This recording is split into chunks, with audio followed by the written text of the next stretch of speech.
प्रेम से बोलो गणपति बप्पा मोरया, मंगल मूर्ति मोरया। गणपति बप्पा मोरया, मंगल मूर्ति मोरया। फ्रेंड्स, आप सभी का हमारे चैनल में स्वागत है। आज हम गणेश भगवान जी और एक बूढ़ी माता की कहानी कहेंगे, जो गणेश भगवान जी की बहुत बड़ी भक्त थी। चलिए हम कथा शुरू करते हैं। दोस्तों, एक बूढ़ी माता थी जो गणेश भगवान जी की बहुत बड़ी भक्त थी। वो अपना सारा समय गणेश भगवान जी की मूर्ति बनाने में और पूजा पाठ में ही बिता दिया करती थी। वह पूजा करने से पहले गणेश भगवान जी की मूर्ति बनाया करती थी। उसके बाद सारे पूजा की तैयारी करके गणेश भगवान जी की पूजा किया करती थी। दोस्तों, वह प्रतिदिन ऐसा ही करती थी। मूर्ति बनाती, पूजा पाठ करती और संध्या होने तक उसकी मिट्टी की मूर्ति गल जाया करती थी।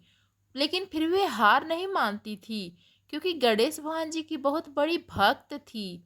वह प्रतिदिन ऐसा ही किया करती थी। एक दिन जब उसको पता चला कि हमारे गांव में कहीं पर किसी का दीवार, घर का दीवार बन रहा है ईंट से, तो वह वहां पे जाती है और मिस्त्री से बोलती है, ओ मिस्त्री भाई, मेरे लिए क्या तुम मेरा एक काम नहीं करोगे? तुम मेरे लिए एक गणेश भगवान जी की मूर्ति नहीं बना दोगे? तो मिस्त्री बोलता है, बस बुढ़िया, यही रह गया है। मतलब मैं अपना सारा काम छोड़ करके तेरे लिए मूर्ति बनाऊं? नहीं, मैं ये नहीं कर सकता। जब तक मूर्ति बनाऊंगा तब तक हमारी ईंट की दीवार खड़ी हो जाएगी। बूढ़ी माता का मन बहुत ही उदास हो जाता है। वे क्रोधित हो जाती हैं और क्रोध में आ करके वह मिस्त्री को बोलती है, जा, तुझे मैं श्राप देती हूँ। तेरा दीवार कभी सीधा बनेगा ही नहीं। तेरा दीवार हमेशा टेढ़ा हो जाएगा। तो जब जब बनाएगा दीवार टेढ़ा हो जाएगा। ऐसा कह के बूढ़ी माता वहाँ से चली जाती हैं। और जो मिस्त्री होता है वह ईंट की दीवार खड़ा करने लगता है। लेकिन ईंट की दीवार सीधी बनती ही नहीं है। वे बहुत ही अच्छे से नाप नाप कर ईंट रखता है, फिर भी ईंट की दीवार टेढ़ी हो जाती है। कई बार वे ईंट की दीवार को गिरा देता है, नए सिरे से फिर से ईंट की दीवार खड़ा करता है। लेकिन वे जब जब बनाता है ईंट की दीवार तिरछी और टेढ़ी हो जाती है। वह परेशान और हताश हो जाता है। इतने में उस मिस्त्री का मालिक आ जाता है और बोलता है, अरे ओ मिस्त्री, ये क्या किया तूने? दिन भर में तूने कोई कार्य नहीं किया, अभी तक तेरी दीवार खड़ी नहीं हुई। मिस्त्री बोलता है, नहीं मालिक, नहीं नहीं, ऐसा नहीं है मालिक, पता नहीं क्या हो गया।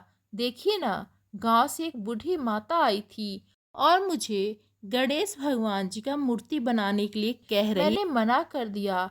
मैंने कहा कि जितनी देर तुम्हारी मूर्ति बनाने में लगेगी, मेरी दीवार खड़ी हो जाएगी। उन्होंने कहा कि अच्छा, तो तू मेरी गणेश भगवान जी की मूर्ति नहीं बनाएगा? जा, मैं तुझे श्राप देती हूँ कि तेरा ईंट का दीवार कभी सीधा बनेगा ही नहीं। मालिक, वे ऐसा कहकर यहाँ से चली गई।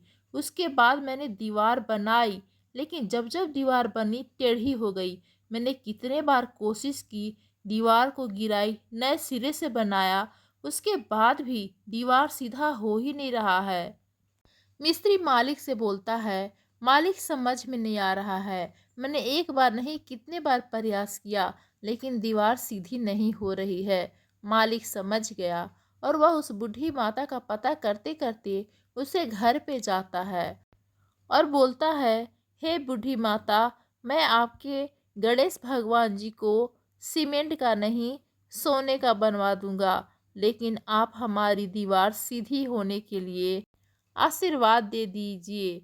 और चलिए, आप देखिए, मेरा दीवार बार बार गिर रहा है। एक बार चल कर देखिए और दीवार सीधा मेरा बन जाए, उसके लिए आप आशीर्वाद दीजिए और अपना क्रोध शांत कर लीजिए। मैं आपको सोने की गणेश भगवान जी बना कर दूंगा।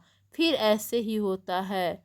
माता, बूढ़ी माता जो थी, वह भगवान गणेश से प्रार्थना करती है कि हे प्रभु, आप उसकी दीवार सीधी कर देना। फिर क्या था, गणेश भगवान जी की इतनी बड़ी भक्त थी, भला उनकी बात कैसे टाल सकते थे? उसकी दीवार जब भी मिस्त्री बनाया तुरंत सीधी हो गई और सेठ ने अपने कहा अनुसार उस बूढ़ी माता के लिए एक सोने का गणेश भगवान जी बना कर दिया। तो दोस्तों ये थी कथा।